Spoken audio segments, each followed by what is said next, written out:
लेकिन वो समय जो टाइमिंग है इसके अलावा जो नियत है उस पर हमारा संशय है। तो आप उसको क्या जवाब? अगर नियत है कि संविधान की मर्यादा में रह के प्रोसेस पूरा हो, तो क्या ऑपोजिशन को संविधान पर विश्वास नहीं? अगर नियत है कि पूरी की पूरी लेजिस्लेटिव प्रक्रिया सदन में सुचारू रूप से न सिर्फ संचालित हो बल्कि राष्ट्र के सामने पारदर्शिता से ये पूरा का पूरा सेशन हो, तो क्या ऑपोजिशन को राष्ट्र पर और सदन पर विश्वास नहीं है?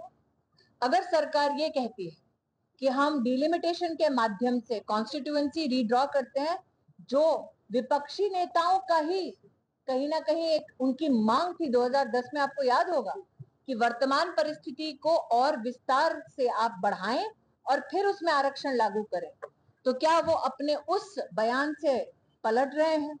2023 में उन्होंने कहा था कि आगामी लोकसभा चुनाव में इसको त्वरित रूप से इंप्लीमेंट करो, तो क्या अब वो अपने उस कथन से पलट रहे हैं? तो ऑपोजिशन, विपक्षी दल क्या रुख आजमा रहे हैं, ये देश की जनता देख रही। विपक्ष ये कह रहा है कि परिसीमन जो हो रहा है उसका विरोध उनका है, ना कि महिला बिल का। डिलिमिटेशन एक्ट के संदर्भ में कल गृह मंत्री जी ने स्पष्ट रूप से कहा कि एक्ट में कोई वो संशोधन नहीं कर रहे हैं। डिलिमिटेशन की रिपोर्ट देश की संसद में प्रस्तुत होगी, तत्पश्चात महामहिम राष्ट्रपति जी इसको अपनी मंजूरी देंगी, तभी वो इम्प्लीमेंट होगा।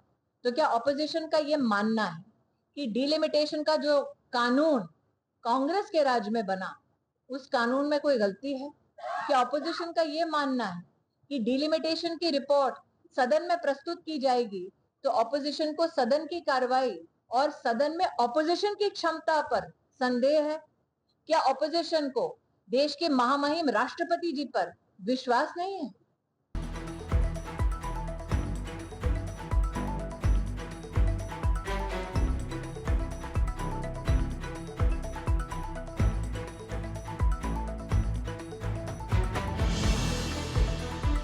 रूप से उसकी जानकारी सदन में देंगे। क्या होगा मैम? वही कह रही हूँ आपको, आज गृह मंत्री विस्तृत रूप से उसकी जानकारी सदन में देंगे। कल संक्षेप में उन्होंने बोला है, आप अपने चैनल पे कल उनका संक्षिप्त जो भाषण है उसको चला सकते हैं। इसके लिए तमाम संवैधानिक संशोधन भी करने पड़ रहा है। भाई साहब, वही तो प्रस्ताव है। नारी शक्ति वंदन की बात की जा रही है, लेकिन एनसीआर की रिपोर्ट लगातार ये कह रही है कि महिलाओं पर लगातार शोषण हो रहा है। भारतीय जनता पार्टी की सरकार इसके रोकने में विफल क्यों है? आज भारतीय जनता पार्टी की सरकार ने दो ऐसे संकल्प लिए जो धरातल पर फलीभूत हुए हैं। एक, देश में 900 से ज्यादा वन स्टॉप सेंटर्स जो भारत के इतिहास में कभी नहीं बने। ये वो सेंटर्स है जिसमें वो महिला जो हिंसा से ग्रसित है, जिसको आश्रय की जरूरत है, उसे पुलिस की व्यवस्था, कानून की व्यवस्था, मुफ्त वकील का समर्थन और मेडिकल व्यवस्था और शॉर्ट स्टे होम, इसकी पूरी 100% जो बजटरी व्यवस्था भी है वो भी भारत सरकार ने की। हमारे देश में कई महिलाओं ने ये बार बार गुहार लगाई कि त्वरित रूप से जुडिशियल प्रक्रिया में उन्हें न्याय मिलना चाहिए। एनडीए की बीजेपी नित एनडीए सरकार ने देश में 1000 फास्ट ट्रैक कोर्ट बनाए। अंतिम जो मैंने आंकड़ा देखा उसके अंतर्गत देश में 3,71,000 केसेस उस फास्ट ट्रैक प्रोसेस से पारित हुए और महिलाओं को न्याय मिला है। देश में 35 राज्यों में यूनियन टेरिटरी सहित हेल्पलाइन की व्यवस्था एनडीए की सरकार ने की। और आपको याद होगा, आप सब तो मीडिया में इस विषय को कवर भी कर चुके हैं कि कैपिटल पनिशमेंट, बलात्कार के विषय में सजाए मौत, ये भी एक संकल्प भारतीय जनता पार्टी ने लिया था, जिसको लेजिस्लेटिवली हमने फलीभूत कर दिखाया देश की संसद में। तो जहां जहां व्यवस्था को सुदृढ़ करके नारी का संरक्षण करना है, वो व्यवस्थाएं भारत सरकार ने दी।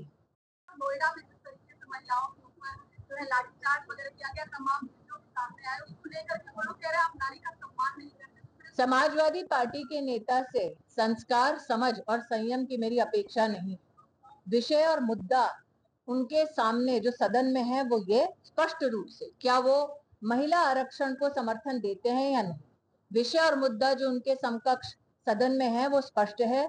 क्या आने वाले लोकसभा चुनाव में वो चाहते हैं कि महिला आरक्षण स्थापित हो, कार्यान्वित हो। विषय उनके पास, मुद्दा उनके पास स्पष्ट है। वर्तमान में भारत के प्रधानमंत्री ने स्वयं कहा कि हम सबको सर्वसम्मति से विधेयकों को पास करना चाहिए। क्या वो इस समर्थन में है या नहीं, उन्हें यह स्पष्ट करना चाहिए। क्योंकि कहने के लिए तो समाजवादी पार्टी के नेता सास बहू की भी बात कर रहे हैं। हाँ जी,